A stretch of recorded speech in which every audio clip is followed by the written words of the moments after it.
The push to remove the statue of Palm Springs' first elected mayor, Frank Bogert, from the entrance of City Hall has gotten the attention of another former mayor. Ron Oden, elected in 2003, was the first openly gay black mayor in Palm Springs. And tonight he's speaking out about the state of the city, including the fight over Bogert's statue, a Black Lives Matter presence in the desert, and why Palm Springs should make a change when it comes to the historic O'Donnell Golf Club. I am encouraged that the country is starting to see and understand some of the stressors that people of color deal with on a daily basis. Former mayor of Palm Springs, Ron Oden, reacting to the surge in interest in the Black Lives Matter movement from people of all color, race, and background. The national movement touching down in the desert with protests from one end of the valley to the other just last month. Oden, a longtime professor of sociology at College of the Desert, says his professional success has not spared him from being a target. Let me tell you something. When you have this paint job, you are never exempt.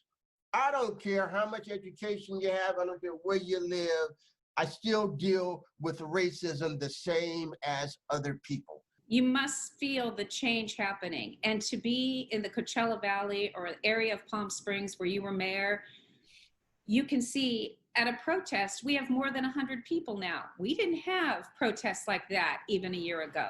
And if we weren't in the midst of a pandemic, you would have seen a whole lot more.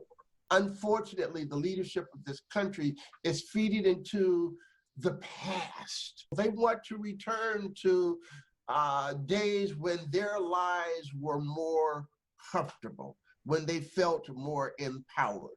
The disparities here are really intense.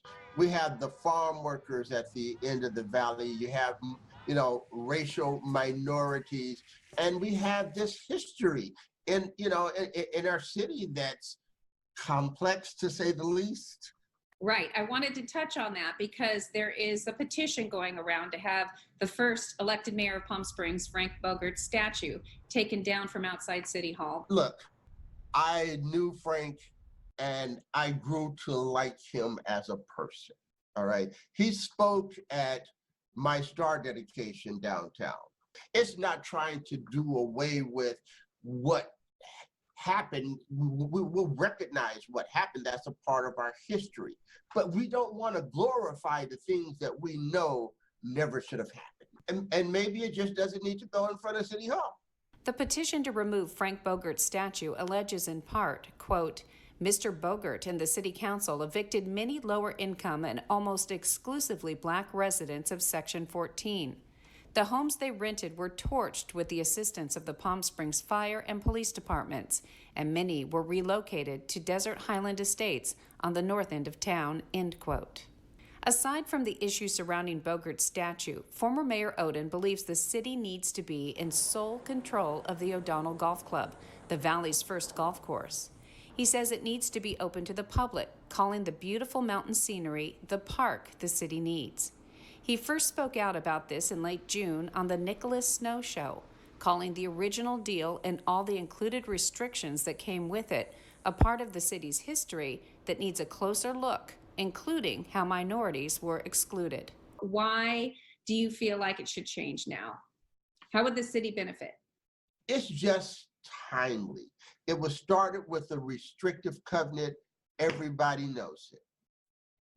And it's just time for us, if there's anything that we need to do, I think, to remove a stain on our city and when it comes to our openness and acceptance. And I'm not sure how that's done. Well, current Palm Springs Mayor Jeff Coors is already taking action on this matter, asking the city attorney to take a closer look at the agreement between the city and O'Donnell Golf Club to see if there are implied restrictions. As far as the removal of the statue at City Hall, Coors says there will be a public listening session regarding racism and policing via Zoom on July 18th. For more information on this story and how you can watch that Zoom meeting, visit our website, kesq.com.